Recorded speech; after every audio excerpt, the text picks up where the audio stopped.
Hello student, welcome. आज का जो अपना टॉपिक है वो है समरूप आवेशित अचालक गोले के कारण विद्युत क्षेत्र की तीव्रता। ठीक है, पिछले लेक्चर वीडियो के अंदर अपन लोगों ने किसी गोलीय कोष के कारण विद्युत क्षेत्र की तीव्रता निकाली थी गाउस की प्रमेय की सहायता से। अब निकालेंगे अपन लोग अचालक गोला है और वो भी ठोस है। ठीक है, उसके कारण अपन लोग विद्युत क्षेत्र की तीव्रता निकालेंगे। किसी अचालक ठोस गोले को अपन लोग अंदर भी आवेश दे सकते हैं, सतह पर भी आवेश दे सकते हैं, देना चाहे वहां आवेश दे सकते हैं अचालक। और चालक को आप अच्छी तरह से जानते हो, कहाँ आवेश देते हो। ये आपके पास कैपिटल R त्रिज्या का एक अचालक गोला है जिसके संपूर्ण आयतन में अंदर बाहर सभी जगह कैपिटल Q मान का आवेश दिया गया है इसको। ओके, तो इसके लिए आयतन आवेश घनत्व का मान कितना होगा। ठीक है, तो सिंपल सी बात है, संपूर्ण आयतन गोले का आयतन कितना होगा 4/3 पाई r क्यूब। तो इतने आयतन में कैपिटल Q आवेश है, अतः एकांक आयतन में आवेश की जो मात्रा होती है उसे आयतन आवेश घनत्व कहते हैं। रो से प्रदर्शित करते हो तो एकांक आयतन में आवेश की मात्रा कितनी हो गई, रो बराबर कुल आवेश बटे कुल आयतन हो गया। तो यहां से कुल आवेश कैपिटल Q का मान मैंने रो के पदों में निकाल लिया। इस आयतन का ये जो मान है वो इधर रो की तरफ गुणा कर दिया अपन ने, तो ये कुल आवेश का मान आ गया। तो ये अचालक कैपिटल R त्रिज्या का अचालक ठोस गोला जिसके अंदर बाहर सभी जगह कैपिटल Q मान जितना आवेश दिया गया। अब गाउस की प्रमेय की सहायता से इस गोले के बाहर, इस गोले की सतह पर, इस गोले के अंदर और इस गोले के केंद्र, इन चारों जगह पे अपने को इलेक्ट्रिक फील्ड की इंटेंसिटी ज्ञात करनी है। तो सबसे पहले मैं ज्ञात करता हूं स्थिति फर्स्ट में। स्थिति फर्स्ट में क्या है, गोले के बाहर स्थित बिंदु P पर विद्युत क्षेत्र की तीव्रता। तो गोले के बाहर अपन लोगों को विद्युत क्षेत्र की तीव्रता निकालनी है। ओके, तो गोले के बाहर विद्युत क्षेत्र की तीव्रता निकालने के लिए मैंने क्या किया, यहां पे कंडीशन डाल दी, small r is greater than capital R। ठीक है, ये कंडीशन है, small r is greater than capital R, क्योंकि बिंदु P कहां है, बाहर। बिंदु P की केंद्र से दूरी स्मॉल r है, कैपिटल R इस दिए गए गोले की त्रिज्या है और आपको अच्छी तरह से नजर आ रहा है स्मॉल r कैपिटल R से क्या है, बड़ा है। जहां पर अपन लोग विद्युत क्षेत्र की तीव्रता निकालते हैं उससे गुजरता हुआ एक गाउसियन गोला लिया जाता है। तो एक ये गाउसियन पृष्ठ मैंने ले लिया जिसकी त्रिज्या कितनी है, इस दूरी स्मॉल r के बराबर त्रिज्या है। ठीक है, तो इस अचालक ठोस गोले के बाहर स्थित बिंदु P पर विद्युत क्षेत्र की तीव्रता गाउस की प्रमेय से ज्ञात करने के लिए बिंदु P से गुजरता हुआ एक गाउसियन, एक गोले की मैंने कल्पना की, गाउसियन पृष्ठ की कल्पना की, गोलाकार गाउसियन पृष्ठ की जिसकी त्रिज्या स्मॉल r। ठीक है, और अब मैंने इस गोलाकार गाउसियन पृष्ठ, इसकी सतह पर एक अल्पांश लिया, क्षेत्रफल का एक छोटा सा टुकड़ा लिया, एक पृष्ठीय अल्पांश लिया जिसका क्षेत्रफल है ds वेक्टर। इस क्षेत्रफल की दिशा और इस आवेश के कारण उत्पन्न विद्युत क्षेत्र की दिशा सेम है, सेम है। ओके, अच्छा, दोनों गोले सकेंद्रीय हैं, दोनों का केंद्र एक ही है।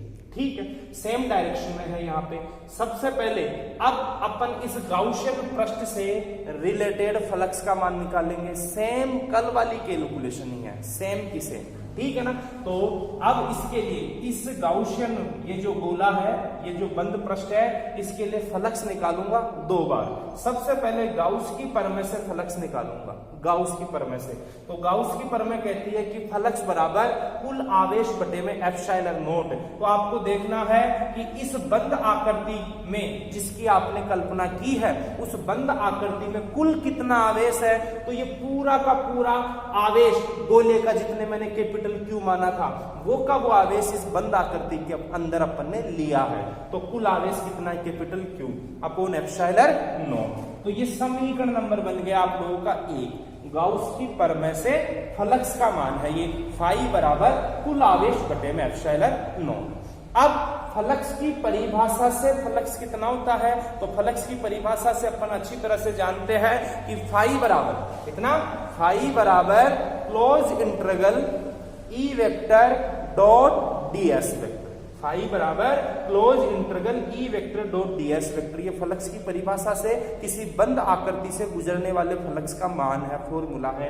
अब अपन यहाँ पे इस डॉट के चिन्ह को उठाते हैं, तो डॉट के चिन्ह को उठाते हैं तो यहाँ पे कोस थीटा आता है। अच्छा, यहाँ पे गोले की ये जो गाउसियन पृष्ठ मैंने गोलाकार लिया है, तो इस गोले की एक ही सतह है, एक ही सतह है। और जबकि पिछले लेक्चर वीडियो में अपन ने बेलन लिया था, उस बेलन की 3 सतह थी, इसलिए मैंने इस बंद आकृति के समाकलन के 3 टुकड़े किए थे। यहाँ पे एक ही सतह है, तो अपन एक बार इसको लेंगे समाकलन को काम में, ठीक है। तो यहाँ डॉट का चिन्ह मैंने हटाया और क्या आया, ई ds कोस थीटा।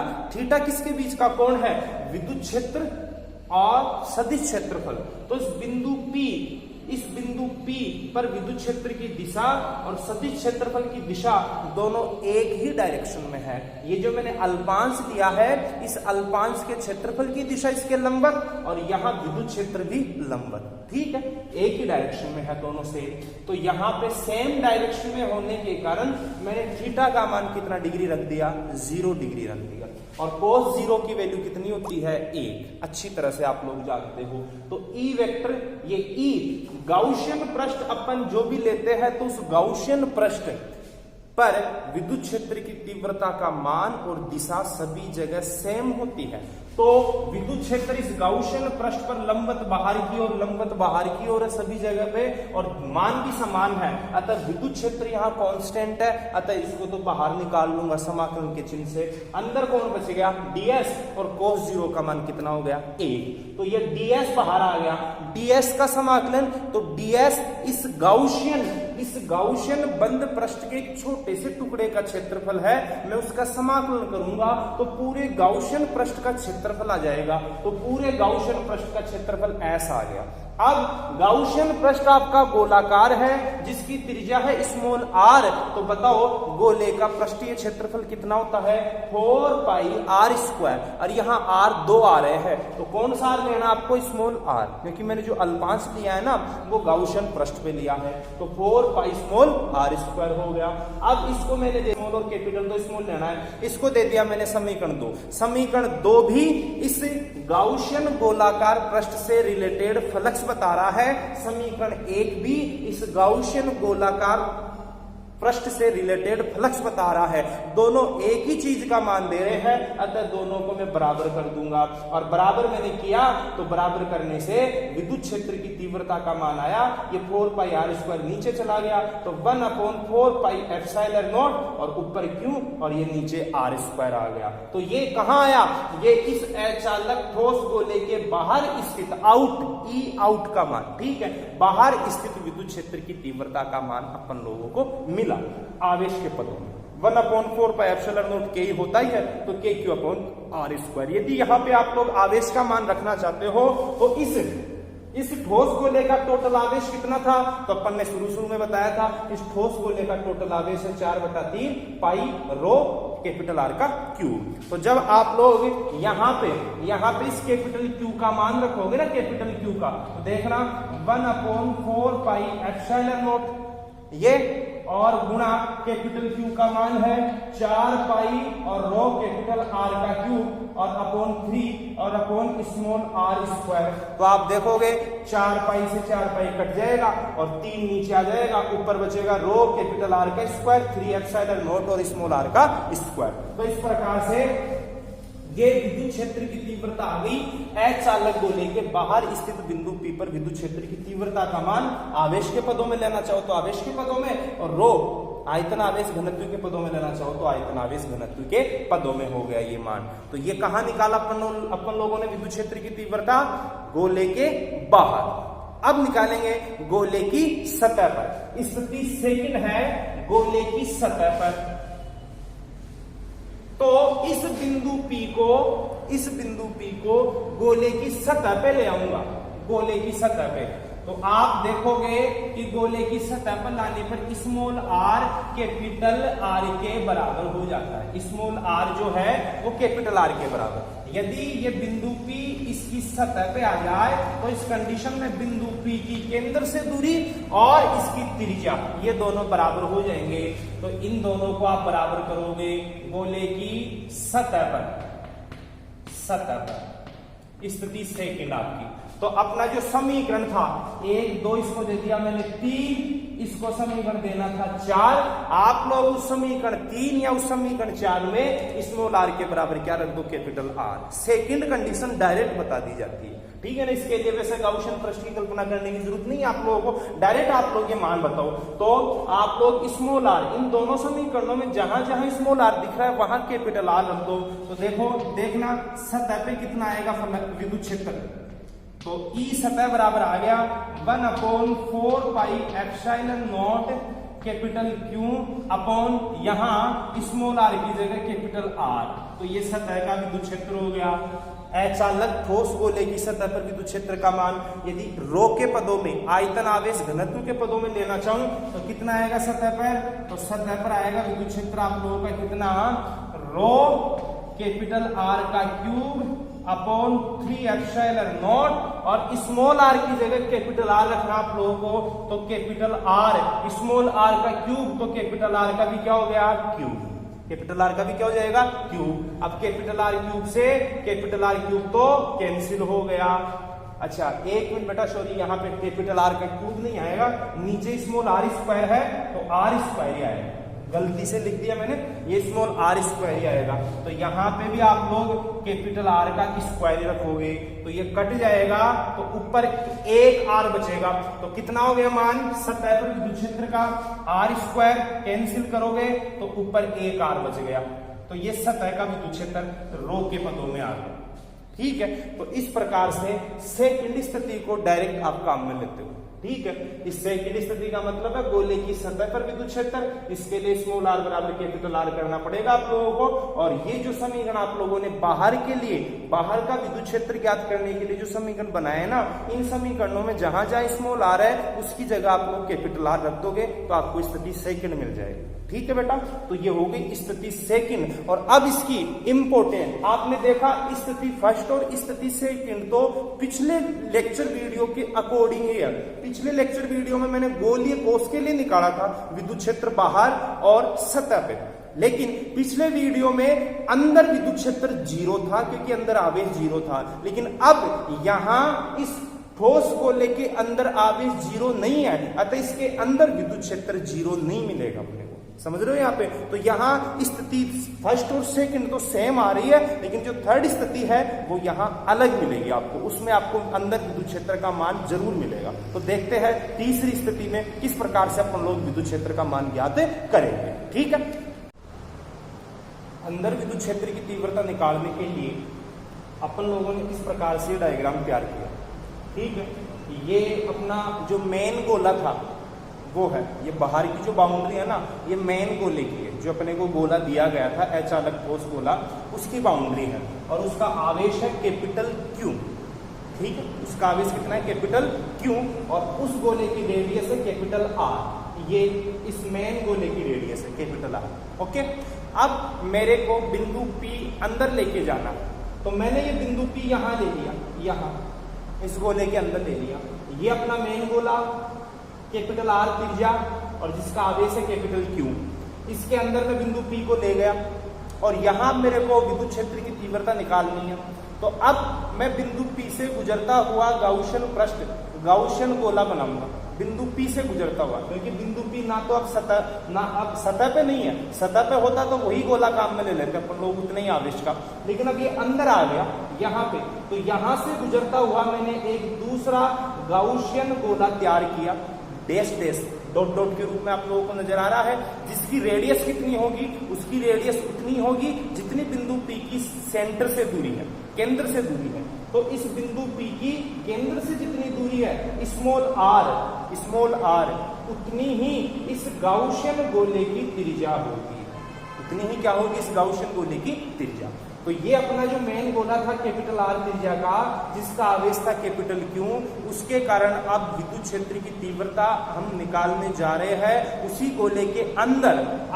तो इस कंडीशन में स्मॉल आर कैपिटल आर से क्या होगा, छोटा होगा इस कंडीशन के अंदर, ठीक है। तो अब मैंने इस बिंदु P से गुजरता हुआ गाउसियन पृष्ठ तैयार किया और इस गाउसियन पृष्ठ पे मैंने एक छोटा सा अल्पांश लिया, छोटा सा अल्पांश जिसका क्षेत्रफल है ds, और इस पॉइंट P पर अल्पांश के क्षेत्रफल की दिशा और इस आवेश के कारण उत्पन्न विद्युत क्षेत्र की दिशा दोनों सेम डायरेक्शन में है, मतलब दोनों के बीच का कोण होगा 0 डिग्री। कितना होगा? 0 डिग्री।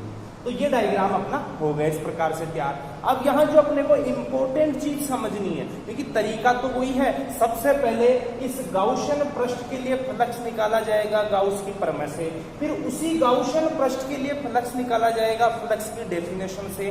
2 समीकरण तैयार किए जाएंगे फ्लक्स के, उन दोनों को बराबर करके विद्युत क्षेत्र की तीव्रता ज्ञात कर ली जाएगी। तरीका सेम है, लेकिन अब यहाँ पे एक चीज सोचने लायक है, वो क्या कि अब मैंने अब तक जो टोटल आवेश कैपिटल क्यू लिया था वो इस पूरे गोले का था, लेकिन अब गाउसियन पृष्ठ है ना, गाउसियन पृष्ठ इतना सा ही लिया है मैंने, इतना सा ही।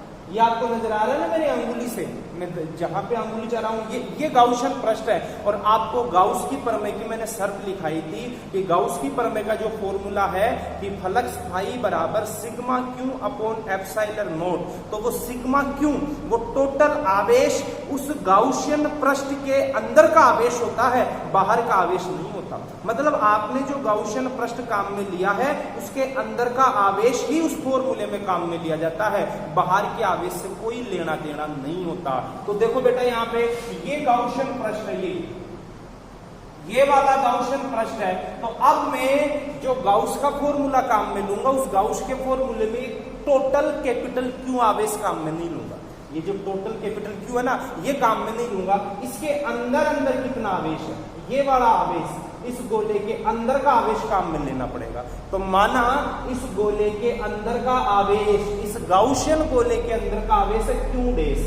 ये दिख रहा आप लोग, ये वाला क्यू डैश मैंने मान लिया, ठीक है। अंदर का कुल आवेश कितना है? Q dash. इस पूरे गोले का आवेश है कैपिटल क्यू, और जो गाउसियन पृष्ठ अंदर बनाया गया है उसके अंदर आवेश है क्यू डैश। अब इस क्यू डैश का मान निकालना पड़ेगा अपने।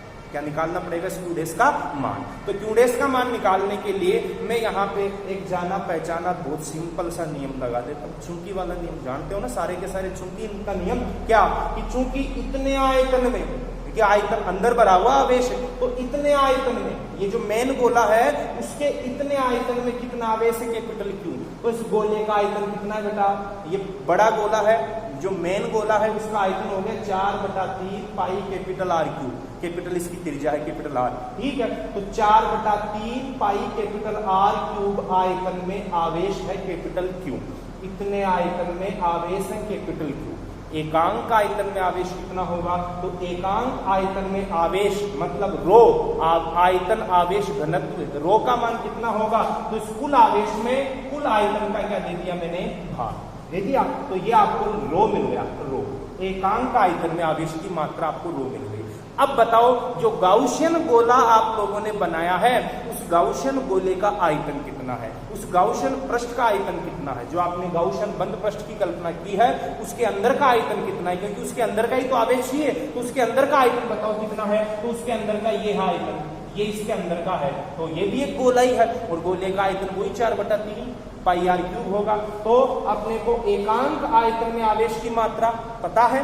अब अपन लोग इतने आयतन में मतलब गाउसियन गोले के जितना आयतन है उतने आयतन में आवेश की मात्रा निकालते हैं। तो 4/3 pi small R cube. Okay, इस गाउसियन पृष्ठ के लिए क्या काम में लेना? Small R cube. तो 4/3 पाई स्मॉल आर क्यूब आयतन में आवेश की मात्रा कितनी होगी? मतलब क्यू डैश का मान कितना होगा? तो आप लोग क्या करोगे? एकांक आयतन में आवेश है रो, निकाल लिया। अब कितने आयतन में आवेश चाहिए? तो गाउसियन गोले का आयतन है 4/3 पाई स्मॉल आर क्यूब। तो इतने आयतन में कितना आवेश होगा? तो एकांक आयतन में आवेश की मात्रा को दिए गए आयतन से गुणा कर देंगे, तो उस आयतन में आवेश की मात्रा क्यू डैश का मान अपने को मिल जाएगा। ठीक है, तो रो गुणा 4/3 पाई स्मॉल आर क्यूब, ये क्यू डैश का मान आ गया। ओके, अब मैं रो का मान रखूंगा।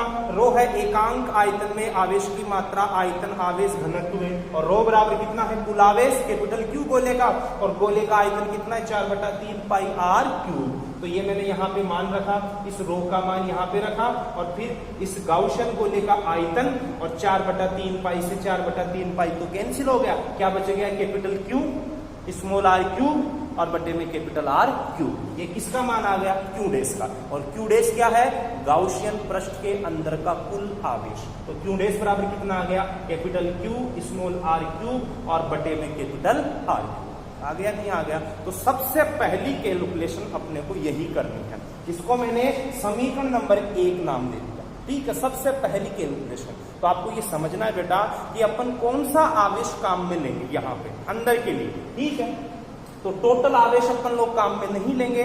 अपन लोगों ने जहां बिंदु P लिया है उससे गुजरता हुआ स्मॉल r त्रिज्या का गाउसियन गोला तैयार करना है और उस गाउसियन गोले के उतने आयतन में कितना आवेश है वो काम में लेना है। तो उसको मैंने क्यू डैश माना और उस क्यू डैश का मान इस प्रकार से ये सिंपल सा चुटकी का नियम लगा के अपन ने निकाल लिया। तो बताओ कितना आवेश यहाँ काम में नहीं आ रहा, तो टोटल आवेश था कैपिटल क्यू, उसमें से काम में लिया क्यू डैश। तो बताओ कितना शेष बच गया, तो ये बीच का भाग शेष बच गया। इन दोनों गोलों के बीच में जो आवेश है ना ये शेष बच गया, ये यहाँ विद्युत क्षेत्र की तीव्रता में काम में नहीं आएगा। तो इसके अंदर ये जो आवेश बच रहा है कैपिटल क्यू माइनस का क्यू डैश, ये यहाँ विद्युत क्षेत्र की तीव्रता में काम में नहीं लिया जाएगा। ये चीज ध्यान रखना। कैपिटल क्यू टोटल था, इसमें से मैंने काम में ले लिया क्यू डैश, बच गया कितना, capital Q minus Q. Okay, अब अपने को आवेश पता चल गया। गाउसियन पृष्ठ के अंदर टोटल आवेश कितना है,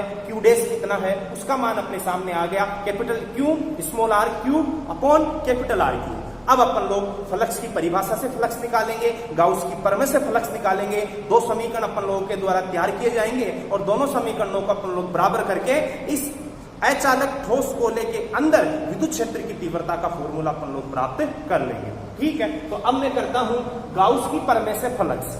गाउस की प्रमेय से इस गाउसियन पृष्ठ जो डॉट डॉट वाला गोला है इससे कितना फ्लक्स गुजरेगा, तो फ्लक्स का सूत्र होता है कुल आवेश। गाउसियन पृष्ठ के अंदर का कुल आवेश बटे में एप्सिलॉन नॉट। तो गाउसियन पृष्ठ के अंदर का कुल आवेश है क्यू डैश बटे में एप्सिलॉन नॉट। क्यू डैश का मान है कैपिटल क्यू आर क्यूब और कैपिटल आर क्यूब और upon epsilon not. Q dash का मान रख दिया। समीकरण नंबर अपना तैयार हो गया 2। और 2 समीकरण किसको बता रहा है, दूसरा इस गाउसियन गोले से related flux from Gauss law. ठीक है ना, गाउस की प्रमेय से। अब है फ्लक्स की परिभाषा से फ्लक्स। तो फ्लक्स की परिभाषा क्या कहती है, क्लोज इंटरवल ई vector dot D E vector, वो ds वेक्टर। ठीक है, और ये अल्पांश का क्षेत्रफल है और अल्पांश कहां लेना है, जहां का फ्लक्स निकालना है, जिस पृष्ठ से रिलेटेड फ्लक्स निकालना है उसी पृष्ठ का अपन लोग अल्पांश लेते हैं। तो मैं कौन सी पृष्ठ काम में ले रहा हूं, 2 पृष्ठ मेरे पास गोलाकार 2 पृष्ठ है, तो मैं अंदर वाली पृष्ठ का फ्लक्स निकाल रहा हूं। तो अंदर वाली पृष्ठ का मैंने क्षेत्रफल लिया कितना, ds, अल्पांश लिया मैंने ds। ओके, तो यहाँ पे ये डॉट का चिन्ह उठाओगे। आप अच्छी तरह से जानते हो पहले का परिमाण दूसरे का परिमाण और कोस थीटा, थीटा है दोनों के बीच का कोण, दोनों सदिश राशियों के बीच का कोण। आपने देखा ई वेक्टर और ds वेक्टर दोनों सेम डायरेक्शन में है, तो थीटा का मान 0 और कोस 0 का मान कितना होता है बेटा, 1 होता है। और अपन जानते हैं गाउसियन पृष्ठ जैसी भी कल्पना की जाए, गाउसियन पृष्ठ की बेलनाकार, घन, घनाभ या गोलाकार कैसा भी गाउसियन पृष्ठ हो, हर गाउसियन पृष्ठ की शर्त है उसके प्रत्येक बिंदु पर विद्युत क्षेत्र की तीव्रता का परिमाण और दिशा क्या होती है, समान। मतलब गाउसियन पृष्ठ के लिए विद्युत क्षेत्र एक कांस्टेंट क्वांटिटी है, कांस्टेंट राशि है। तो E कांस्टेंट है, अतः E को बाहर निकाल लिया, cos 0 का मान 1 हो गया, ds का मैंने समाकलन किया तो क्या आ गया, s क्या है, गाउसियन पृष्ठ का क्षेत्रफल। अब गाउसियन पृष्ठ है गोलाकार और गोले का क्षेत्रफल क्या होगा बेटा, 4 पाई आर स्क्वायर। तो फ्लक्स फाई बराबर कितना हो गया, E गुणा 4 पाई आर स्क्वायर। इसको समीकरण दे दिया 3। समीकरण 2 भी फ्लक्स को बता रहा है, समीकरण 3 भी फ्लक्स को बता रहा है और दोनों एक ही बंधाकृति, एक ही पृष्ठ से गुजरने वाले फ्लक्स को प्रदर्शित कर रहे हैं और वो है ये अंदर का गाउसियन पृष्ठ, इसी से रिलेटेड फ्लक्स को बता रहे हैं। अतः दोनों को बराबर कर दूंगा। समीकरण 2 और 3 को बराबर कर दिया तो समीकरण 3 से तो है E गुणा 4 पाई आर स्क्वायर, समीकरण 2 से ये है फ्लक्स और r स्मॉल r स्क्वायर उधर से कट गया तो इधर E शेष रह गया और 4 पाई इधर चला गया तो इधर बन गया 1/4 pi epsilon not capital Q। यहाँ एक स्मॉल आर बच गया और यहाँ कैपिटल आर क्यूब। और ये विद्युत क्षेत्र कहाँ निकाला है मैंने, दिए गए ठोस अचालक गोले के अंदर का विद्युत क्षेत्र, तो मैंने यहाँ लिख दिया इन, अंदर का। ओके, तो ये इस प्रकार से हो गया। और यदि इसको सदिश रूप में प्रदर्शित करना चाहो तो ये जो विद्युत क्षेत्र उत्पन्न हो रहा है ये बिंदु P और सेंटर, कौन सा सेंटर, गोले का सेंटर, इन दोनों को मिलाने वाली जो रेखा है स्मॉल r, उसके अनुदिश विद्युत क्षेत्र मिल रहा है, उसी दिशा में अपने को विद्युत क्षेत्र प्राप्त हो रहा है। अतः मैंने एकांक सदिश r केप लगा दिया, ये सदिश रूप में हो। समझे बेटा? ठीक है, आपको क्या करना है, अंदर गाउसियन गोला बनाना है।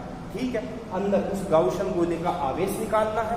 इस प्रकार से आवेश ज्ञात कर लेंगे अपन लोग, और फिर फ्लक्स की परिभाषा से फ्लक्स निकालेंगे, गाउस की प्रमेय से फ्लक्स निकालेंगे, दोनों को बराबर करना है। नॉर्मल जो कैलकुलेशन है वो करनी है, और आप लोगों को अंदर का विद्युत क्षेत्र प्राप्त हो जाएगा। तो इस प्रकार किसी ठोस अचालक आवेशित गोले के कारण अपन लोगों ने बाहर विद्युत क्षेत्र निकाला, सतह पर विद्युत क्षेत्र निकाला, अंदर विद्युत क्षेत्र निकाला। अच्छा बेटा, एक काम मैं आपको दे रहा हूं, यहां मैंने अंदर का विद्युत क्षेत्र कैपिटल Q और कैपिटल K कूलाम नियतांक के पदों में निकाला, Q के पदों में। आप लोगों को बेटा रो के पदों में भी निकालना है इसको। ठीक है, जैसे पीछे किया था ना अपन ने सतह का विद्युत फलक से, क्यों आवेश के पदों में भी आया था, पृष्ठ आयतन आवेश घनत्व के पदों में भी आया था। बाहर का विद्युत क्षेत्र आवेश के पदों में भी लिखा था अभी जस्ट पहले, थोड़ी देर पहले, और अपन लोगों ने आयतन आवेश घनत्व के पदों में भी लिखा था। तो ये आवेश के पदों में मैंने कर लिया, अब आप लोग इसे आयतन आवेश घनत्व के पदों में लिखोगे, रो के पदों में। ये आपके लिए छोड़ रहा हूं, कर सकते हो क्या? ठीक है। अच्छा, अब बेटा यहाँ पे इससे आगे थोड़ा सा काम और है, वो ये आप लोगों ने अंदर विद्युत क्षेत्र निकाला, सतह पर विद्युत क्षेत्र निकाला, और दूसरी चीज आप लोगों ने बाहर की विद्युत क्षेत्र निकाल दिया। अब है ना, गोले के केंद्र पे भी विद्युत क्षेत्र निकालेंगे। यहाँ पे गोले के केंद्र पे कितना होता है वो भी अपने को यहाँ पे ज्ञात करना है। गोले के केंद्र, अब पहले तो ये बताओ गोले का केंद्र बाहर होता है कि अंदर होता है? तो आप जानोगे, आप सोचोगे सर कैसी पागलों वाली बात कर रहे हैं। हाँ बेटा, पूछना जरूरी है, पता नहीं किसी को पता हो या ना हो, गोले का केंद्र गोले के अंदर ही होता है। तो अब बताओ, गोले के अंदर का विद्युत क्षेत्र बताने वाला फॉर्मूला यही तो है कि नहीं है? यही है। तो जब मैं गोले के केंद्र पे निकालूंगा, केंद्र पे स्थिति 4 एक केंद्र पर, चौथी स्थिति है बेटा ये केंद्र पे, तो केंद्र पे स्मॉल r बराबर कितना आ जाएगा? 0 आएगा, नहीं आएगा? क्योंकि जब मैं इस बिंदु P को मैं केंद्र पे लेके जाऊंगा तो बिंदु P और केंद्र के बीच की दूरी कितनी हो जाएगी? 0 हो जाएगी। तो आप इस फॉर्मूले में स्मॉल r की जगह 0 रखो। कितना रखोगे स्मॉल r की जगह? 0। तो स्मॉल r की जगह 0 रखोगे तो आप लोगों को केंद्र पर विद्युत क्षेत्र कितना मिलेगा? 0। देखिए ये रहा स्मॉल r, इसकी जगह 0 रखेंगे तो केंद्र पर विद्युत क्षेत्र का मान आप लोगों को मिलेगा 0। ये तो याद रखना, चाहे अचालक ठोस गोला हो और चाहे आपका गोलीय कोष हो, केंद्र पर विद्युत क्षेत्र का मान 0 होता है। कितना होता है? 0। तो इस प्रकार से अपन लोग इसी अचालक ठोस गोले के लिए विद्युत क्षेत्र की तीव्रता का कैलकुलेशन कर चुके हैं। तो ये 3 गोले हो गए। याद रखना, गोलीय कोष बोले तो उस गोलीय कोष में अचालक का डेरिवेशन भी आ रहा है और किसी चालक गोले का डेरिवेशन भी आ रहा है। उसके लिए विद्युत क्षेत्र की तीव्रता बाहर मिलेगी, सतह पे मिलेगी, अंदर 0 होगा। और यदि किसी अचालक गोले के लिए पूछे, मतलब वो ठोस गोला है और ठोस गोले के बाहर, अंदर, सतह तीनों जगह विद्युत क्षेत्र का फॉर्मूला आप लोगों को प्राप्त होता है। और केंद्र पे कोई सा भी गोला हो, केंद्र पर विद्युत क्षेत्र का जो परिमाण है वो कितना मिलेगा बेटा? 0 मिलेगा। कितना मिलेगा? 0 मिलेगा आप लोग। ओके, ठीक है। अब अपन लोग है ना इस अचालक गोले के लिए जो विद्युत क्षेत्र निकाला है ना, उस विद्युत क्षेत्र का दूरी के साथ अपन लोग यहाँ पे ग्राफ बनाएंगे। जैसे पिछले लेक्चर वीडियो में अपन ने गोलीय कोष के लिए विद्युत क्षेत्र और दूरी के बीच में ग्राफ बनाया था, उसी प्रकार से यहाँ अचालक गोले के लिए विद्युत क्षेत्र और दूरी के बीच में ग्राफ बनाई जाएंगे। ठीक है। सबसे पहले जो अपन ने फॉर्मूले निकाले ना, फॉर्मूलों को देखो। बाहर विद्युत क्षेत्र का मान आया था 1/4 का epsilon not capital Q upon r², इस दूरी के वर्ग के व्युत्क्रमानुपाती, बाहर के लिए व्युत्क्रमानुपाती। ठीक है। तो बाहर जो विद्युत क्षेत्र है आउट, वो व्युत्क्रमानुपाती है दूरी के। सतह पर विद्युत क्षेत्र का मान मैक्सिमम है, फिक्स है, ये मैक्सिमम मान है, सतह पर मैक्सिमम होता है, ये मैक्सिमम है मान। अंदर 0 नहीं है, अंदर स्मॉल r के डायरेक्ट प्रोपोर्शनल टू, समानुपाती है। तो अंदर के लिए जो विद्युत क्षेत्र आ रहा है वो समानुपाती है। और सेंटर पे कितना है? 0। सेंटर पे कितना है 0। अच्छा बेटा, इन फॉर्मूलों को मैंने लिया है आवेश के पदों में और स्मॉल के कूलाम नियतांक के पदों में। आप लोग इन फॉर्मूलों को बेटा आयतन आवेश घनत्व रो के पदों में भी याद रखोगे, क्योंकि आप लोगों को जो न्यूमेरिकल है वो आयतन आवेश घनत्व के पदों में जरूर मिलेगा। ठीक है, तो सिंपल सी बात है, बस आपको Q का मान रखना है, Q और Q आवेश का मान कितना था, तो कैपिटल Q आवेश का मान था रो, ठीक है, आयतन आवेश घनत्व और गुना 4/3 और पाई कैपिटल R। तो ये तो आप कर लोगे, वैसे समझाया भी था बीच में, 1-2 का मान तो मैंने लिखा था, एक का नहीं लिखा था मैंने, आप कर सकते हो उसको। मैंने कहा कैपिटल Q की जगह डायरेक्ट ये मान रखना, और आप लोगों को इन सभी विद्युत क्षेत्रों का बाहर, सतह, अंदर, केंद्र, सभी जगह विद्युत क्षेत्रों का मान अपन रो आयतन आवेश के पदों में ले सकते हैं। ओके, और इनको सदिश रूप में प्रदर्शित करने के लिए क्या लगाओगे, आर के, समझ गए ना, ये चीज तो आप जानते हो, बता दूंगी अब इसमें। अब अपन ग्राफ बनाते हैं बेटा, सेंटर ये अंदर को बता रहा है, ये सतह को बता रहा है, ये बाहर को बता रहा है। बाहर के लिए व्युत्क्रमानुपाती है, केंद्र पे 0 है, अंदर समानुपाती है और सतह पे मैक्सिमम है। तो देखना, समानुपाती के लिए आप सीधी रेखा खींचोगे तो ये सतह है, तो सतह पे मैक्सिमम है, मान लेते हैं ये मैक्सिमम मान है। सबसे पहले सतह की बना दी मैंने कि मैक्सिमम है, इतना है विद्युत क्षेत्र सतह पर, ये मैक्सिमम है, E और सतह मैक्सिमम है, ये मान कितना है, ये मान तो लिख देते ये रहे K 1/4 pi epsilon not K capital Q और कैपिटल R का स्क्वायर, ये ओके सतह पर। और अब अंदर ये सतह और ये केंद्र, ये तो सतह है, ये केंद्र है, और दोनों के बीच का हिस्सा बच गया अंदर है समानुपाती। देख सकते हो आप, अंदर का फॉर्मूला अपन ने ये निकाला, ये अंदर का फॉर्मूला है, E in बराबर 1/4 pi epsilon not capital Q capital R का क्यूब अपॉन में और स्मॉल r, और सदिश रूप में प्रदर्शित करने के लिए आगे मैंने r के लगा रखा है। ओके, तो स्मॉल r के डायरेक्ट समानुपाती आ रहा है अंदर का विद्युत क्षेत्र, तो समानुपाती के लिए आप लोग सीधी रेखा खींचोगे। क्या खींचोगे, सीधी रेखा। तो ये विद्युत क्षेत्र हो गया बेटा अंदर का, और अंदर का विद्युत क्षेत्र स्मॉल r के क्या आ रहा है, समानुपाती। बाहर का विद्युत क्षेत्र बताना, तो बाहर का विद्युत क्षेत्र स्मॉल r के वर्ग के क्या आ रहा था, व्युत्क्रमानुपाती। तो बाहर के लिए आप लोग बनाओगे व्युत्क्रमानुपाती की ग्राफ इस प्रकार से, ठीक है। और ये बाहर का विद्युत क्षेत्र है, ये बाहर का, और बाहर का विद्युत क्षेत्र 1/r² के लिए स्मॉल r² के व्युत्क्रमानुपाती। तो इस प्रकार से आपकी ग्राफ यहां से स्टार्ट होगी, यहां से समानुपाती, अंदर सतह पे मैक्सिमम, और फिर इस प्रकार से आप लोग ये ग्राफ तैयार हो, ठीक है। तो अच्छा, ग्राफ में आप लोग, मैंने कहा था एक चीज कि जो मेन ग्राफ है उसी को स्ट्रेट लाइन से दर्शाते हैं और बाकी सब चीजें डॉट डॉट में दर्शाते हैं। तो ग्राफ स्टार्ट कहां से हुई आप लोगों की, सेंटर से, यहां से चली समानुपाती सतह पे मैक्सिमम, और फिर व्युत्क्रमानुपाती घटती जा रही है। तो ये डॉट डॉट अधिकतम मान प्रदर्शित किया, और इसको भी मैं डॉट डॉट से प्रदर्शित करूँ। ग्राफ में यही आ रहा है केवल इतना सा, और ये x वाली और y वाली रेखा भी आप लोग सतत कंटिन्यू दर्शाते हैं। तो इस प्रकार से ग्राफ में ये चीजें भी ध्यान रखा करो, जो ग्राफ है उसी को कंटिन्यू लेते हैं, जो अदर चीजें हैं उनको डॉट डॉट में काम में लेते हैं अपन लोग। तो इस प्रकार ये सारे के सारे गाउस के जो कंप्लीट अनुप्रयोग थे वो आपको करवा दिए गए हैं बेटा, ठीक है। और अब इसके बाद में इस सेकेंड चैप्टर के 2 टॉपिक और बच रहे हैं, वो आपको और करने हैं। और इस गाउस के अनुप्रयोग से जितने भी रिलेटेड न्यूमेरिकल है, कुछ न्यूमेरिकल मैं करवाऊंगा आपको, कुछ आपको दिए जाएंगे, तो आप करके उनके जरूर आंसर देना। ओके बेटा, आज के लिए इतना ही।